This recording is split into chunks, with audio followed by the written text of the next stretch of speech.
Greetings, gentlemen. This is OTR Ogre and Corgi, and I'm going to explain why the Get Woke, Go Broke thing exists and the solution for it.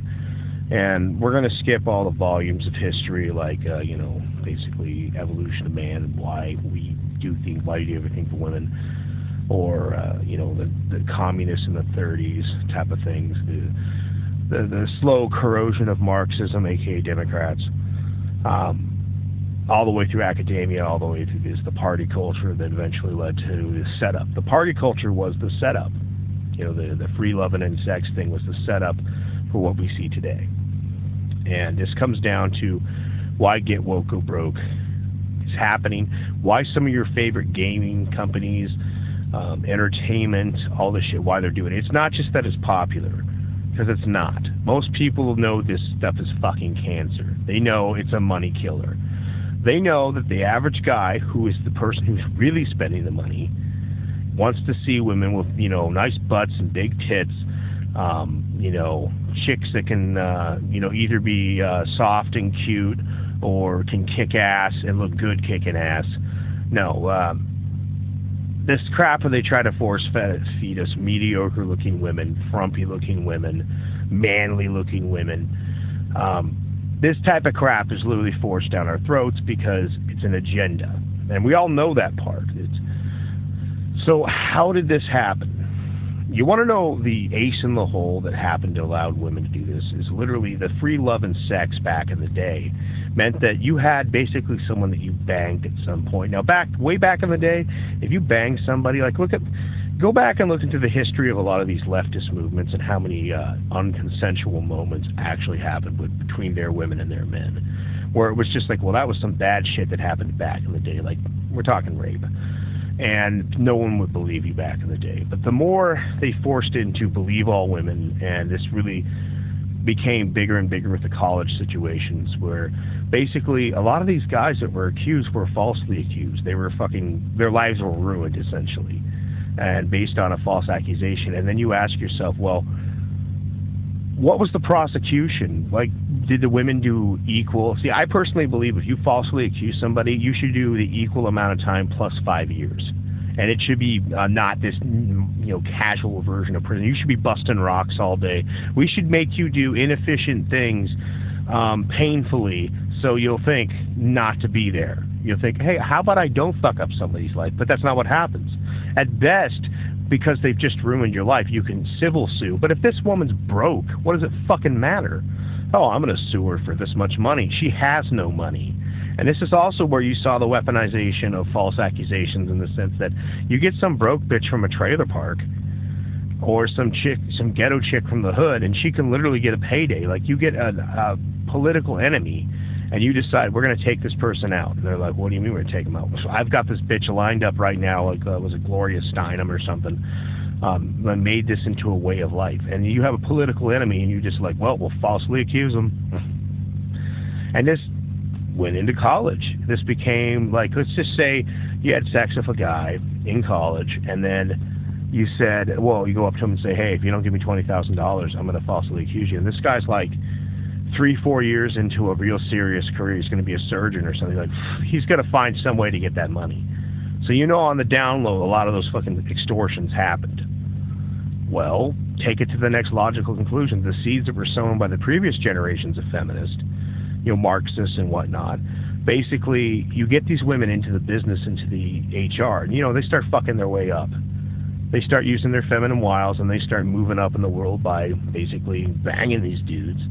And not all women are like that. A lot of women have talent. They have legitimate talent. But the truth of it is, there's a lot that don't. And those ones that don't know that every one of those guys that they bang, they can use as leverage. They can even get a bunch of lower rank guys to all agree, oh yeah, I saw the boss hitting on her. He was saying this and that, or this and that. Or she can use the fact the boss doesn't want to lose their business and just say, get all these other people to take one person to destroy him. You want to know what's even more insidious about this? Because once you've banged any sort of person like this, you're marked for the rest of your life. You might leave your company and build a new industry or do something You know, do something somewhere else. But because you ever had sex with them at all and you're a known name, they can still turn around, call you up and say, hey, you got to change that game to be more what we want, more female, more you know, anti-male type of crap, you know, like crap nobody wants to buy. You can even use this to the advantage of saying, basically, like you have to change your name, you have to go incognito at some point as a guy. So you can basically be marked for life. So even if you change companies, like the grass is greener over there, or you're just trying to escape, all they have to do is come out and say that you did this at some point and your life's still fucking over. Even though it, you know, let's say it was casual sex. You had casual sex with someone and, you know, maybe you were cheating on your wife, maybe you weren't. That doesn't even legally matter. You were just having casual sex with someone. But they can turn around and say it wasn't casual. Any given fucking point. So when you wonder why these people in gaming, magic, all this shit, all this woke bullshit is happening, you know, all of it, it's because somebody has leverage over a bunch of people. And there's a lot of somebody. So the infiltration that happens starting with getting women in the workforce, then women in HR, and then the women hiring their own type of people into HR and secretary positions, they're hiring their own. And then women coming together and being like, oh my God, it's men against us. As we're men, we're always like, hey, I'm the man. You know, every man for himself. Basically, you allowed your own enemy in there. Now, am I saying it's all women? No, it's not. It's not. There's lots of great women out there. But I'm sorry, ladies, you're not calling out the bitches that are doing this shit. And you know what's going on. Guys, if they say anything, they'll be falsely accused. Women, if you say something, what are you going to get cast out from the sisterhood? I mean, I guess that's worth more to you than your society, your culture, your everything. But, yeah, I mean, you want proof of this. Look at this. Women can sit there and say they believe in traditional rights, but I don't see them voting any of the rights that they gained by feminism down. So, no, women generally are for women, you know. So, bringing this to how do you get rid of this woke poison? And I'm going to tell you, you can't save a lot of the guys that are already infected. Like, even if they want to repent and become normal, go back to the way things were, they can't. Because there's always going to be these people who have these leverage over them. The only thing you can do is become the next generation of builders.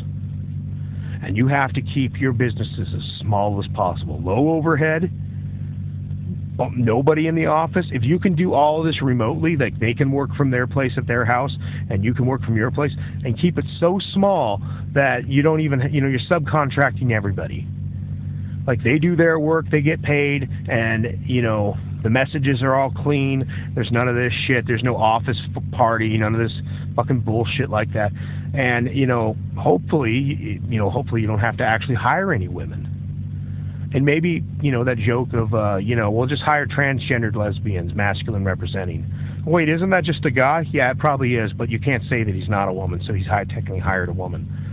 And the thing of it is that it's got to that insanity. But you see these situations where these new guys in comic skates, which will eventually become the gaming thing too, they're basically, you see like 2 or 3 man crews, you know, like, or 1-man armies that like literally are making some of the best content that's been put out in years, because they don't have anybody that has leverage over them. In some of these cases, these guys have to keep themselves secret because they know somebody will be hired.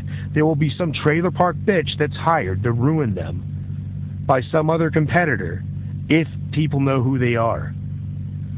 But it's literally the fact that you allow these infiltrators into your life. And it's sad because it's going to chase off a lot of the real talent from our country. It's going to turn into one of those... What the fuck is that? It's going to turn into one of those situations where you're going to see the talented in this country vacate this country. They're going to move on. They're going to say, fuck it. I can move over to some South Asian country. I can move to this part of like Africa or maybe Mexico. I can move to a country that has traditional values, make all my material and ship it back to America. I can make my games, my comics. I can do all of it here. And even some of these guys, they might even just move over there as well because they can get married in those cultures and those countries. And they're not worried about their life being fucking ruined for having the wrong opinion. You know, for the quote-unquote right side of history. What does that fucking even mean anymore? It's cringeworthy whenever I hear someone, you want to be on the right side of history. You know what history is written by the victors. That's what you should take from that. And what they're really saying is, we're threatening you, saying, if you don't do what we say, we're going to crush you. I'm going to write you out of existence. Everything that was fuck truth. Because we're writing what people are going to read, and they're going to think this is the truth because they're dumb. You want to be on the right side of history. It's a nice little veiled threat. So, I can't emphasize enough.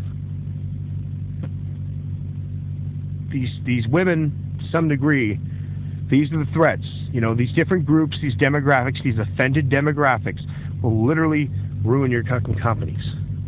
So you have to build your companies as free of these people, as probably as small as possible, as free as possible, and use crowdfunding.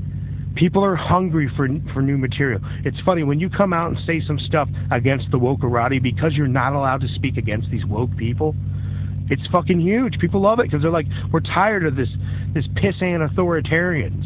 And people say, why do people tolerate this? Well, imagine for a second you went to college for, you got $30,000 to $50,000 to $100,000 of college debt, and you got a decent degree, but your wife went there and she's pretty and whatnot.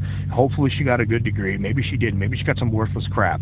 And you're basically subsidizing this mediocre supermodel type of thing. Like, she's really pretty, but she's just an average chick when you get down to it.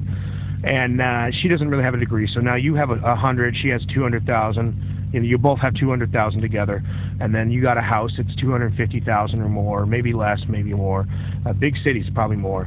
And then about $100,000 to $50,000 of fucking expenses like cars, life, clothes, furniture. You got $500,000 hanging over you got the sword of Damocles, and it's $500,000 of debt, and then you have to keep this woman happy or she'll fucking ruin your life.